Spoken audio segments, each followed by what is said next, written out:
साथ इनसे बात करेंगे।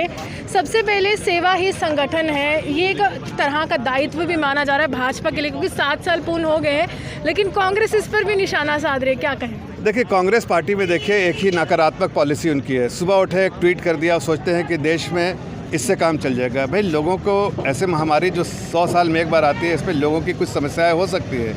उसके लिए आपको अपने स्लीव को मोड़ के आपको घर के बाहर निकल के लोगों की सेवा करनी चाहिए। लेकिन एक भी कार्यकर्ता कांग्रेस का या और अपोजिशन पार्टी का आपको कहीं नहीं दिखेगा। एक भारतीय जनता पार्टी के कार्यकर्ता जो दिन रात सेवा में लगे हुए, इसलिए कि उसे मालूम है कि देश की जनता को इस वक्त जो थोड़ी ज़रूरत है उसमें हमारा दायित्व है कि उनके पास जाए, उनसे रूबरू होकर उनके दरमियान रह के हम उनकी तकलीफ़ों को जो है समाधान निकालें। साहब, राष्ट्रीय राजनीति में अर्थव्यवस्था का एक अहम योगदान रहता है और एक अहम निर्माण रहता है कि किस तरह से राजनीति का गठन होगा।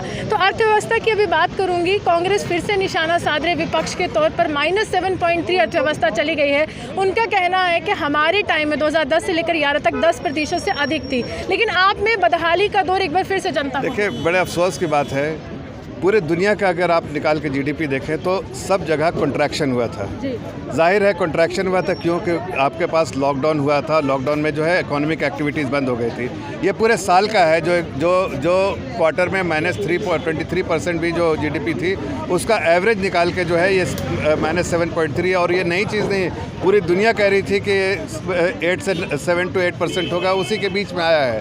तो मैं ये कहना चाहता हूँ कि आज जीडीपी जो है तेज़ी से राइज़ कर रही है। जब लॉकडाउन खुला, हमने अनएम्प्लॉयमेंट रेट पहले से जीडीपी जो प्री कोविड लेवल से पहले बेहतर हो गया। एम्प्लॉयमेंट रेट, हर चीज़ बेहतर हो गई। उनका तर्क है 11% बढ़ा है। नहीं, उनका तर्क तो बिल्कुल गलत है, इसलिए कि पूरे साल का है और महामारी के साल का है। हर जगह जो है कंट्रैक्शन हुआ है। लेकिन जिस तेज़ी से हम अगर फर्स्ट क्वार्टर का रिजल्ट आएगा तो आप देखिएगा कि इसके बावजूद कि लॉकडाउन कई स्टेट में है, लेकिन पीएमआई डेटा जो मध्यम वर्ग है वो गरीब हो रहा है, अमीर और लोअर मिडिल क्लास के लिए ये सरकार सोच नहीं रही है, बल्कि ये हमेशा लुभावने वाले के लिए गलत है। देखिए, मैं आपको कह रहा हूँ, जितने भी आंकड़े आए हैं, चाहे हाई फ्रीक्वेंसी डेटा देखिए, चाहे कल का जो पीएमआई, हर लोग कह रहे थे मई का पीएमआई जो नेगेटिव होगा, लेकिन 50% से ऊपर आया।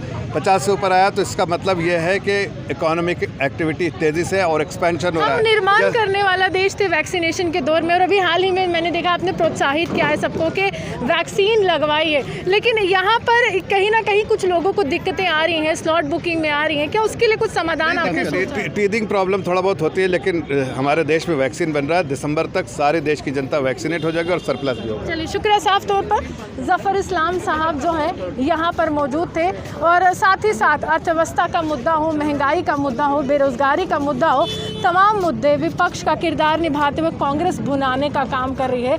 लेकिन अहम बात यहाँ पर ये देखी जा रही है कि भाजपा अभी सत्ता में है, और सत्ता में होते हुए भाजपा इन तमाम बातों को नकार रही है, बल्कि दावा कर रही है कि इंटरनेशनल बाज़ार में इस तरह की चर्चाएं बहुत गर्म थी कि अर्थव्यवस्था नीचे गिरने वाली है, क्योंकि कोरोना काल की शुरुआत हो चुकी है और इसका समापन कब होगा ये कोई नहीं जानता। लेकिन ये एक ऐसे शख्स है जो राज्यसभा मेंबर है, राष्ट्रीय प्रवक्ता हैं, और जब राष्ट्रीय प्रवक्ता कांग्रेस को जवाब देते हैं तो देखना दिलचस्प होगा कि कांग्रेस का आगे का तर्क क्या रहता है। आप यूं ही बने रहे हमारे साथ, देखते रहिए न्यूज़ नाउ। जम्मू से रूहानी की रिपोर्ट।